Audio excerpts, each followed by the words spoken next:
गांव का नाम था भूतपुरा। नाम से ही डर लग जाए, लेकिन असल में वहां के लोग इतने निडर थे कि भूत को देखकर क्या हाल है भाई बोल देते थे। गांव के बीचों बीच एक पुराना टूटा फूटा हवेलीनुमा घर था, जिस पर हर किसी की नजर जाती तो रुक जाती। गांव के बच्चे उसे कहते थे चुड़ैल का घर। कोई कहता वहां से रात को हंसी की आवाज आती है, तो कोई कहता चुड़ैल इंस्टाग्राम पर रील्स बनाती है, डरते रहो मैं आ रही हूं टाइप। अब असली मजा तो तब आया जब गांव में एक नया मास्टर जी आए। नाम था रमेश बाबू। उन्होंने आते ही ऐलान कर दिया, मैं किसी चुड़ैल भूत प्रेत को नहीं मानता। गांव वालों ने तुरंत कहा, तो फिर एक रात उस हवेली में रुक के दिखाओ। अब रमेश बाबू ने तो चालाकी दिखाई, बोले ठीक है, लेकिन अगर मैं बच गया तो सब मेरी इज्जत करेंगे। गांव वाले बोले बच गए तो क्या, आपको हम भूतपुरा का बाहुबली बना देंगे। रात आई। रमेश बाबू एक तख्ती, एक कंबल और एक लैंप लेकर पहुंच गए चुड़ैल के घर।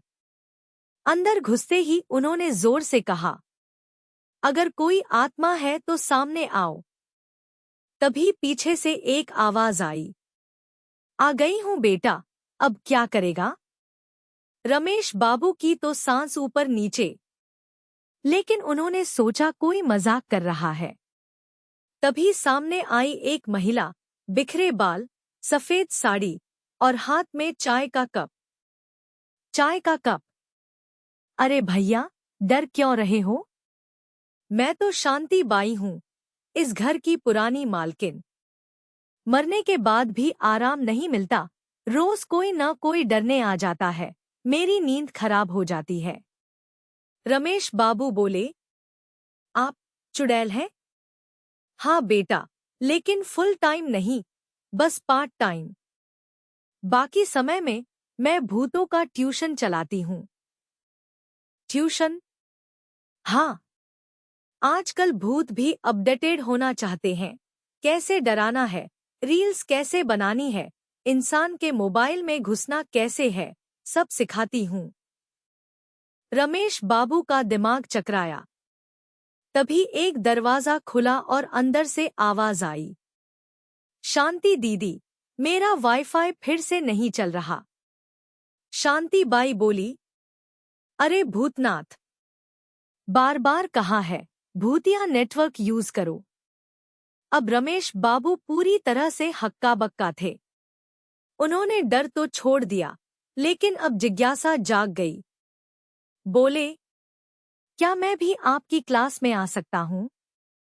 शांति बाई बोली, बिल्कुल, लेकिन भूत बनने के बाद।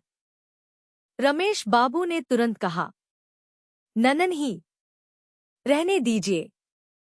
अगले दिन गांव वाले आए तो देखा रमेश बाबू आराम से चाय पी रहे हैं और कह रहे हैं, चुड़ैल नहीं, इनकम टैक्स ऑफिसर से ज्यादा समझदार है वो। गांव वालों ने पूछा, तो डर नहीं लगा? रमेश बाबू बोले, डर तो तब लगता है जब आपके घर ईएमआई भरनी हो और सैलरी लेट आए। चुड़ैल से क्या डरना। अब भूतपुरा का नियम बदल गया था, कोई नया आए तो पहले चुड़ैल के घर भेजो, डर गया तो इंसान, और अगर हंसते हुए लौट आया तो भूतपुरा वासी। और चुड़ैल? वो तो अब गांव की सोशल मीडिया इन्फ्लुएंसर बन चुकी थी। यूजरनेम था @भूतनीबे। समाप्त।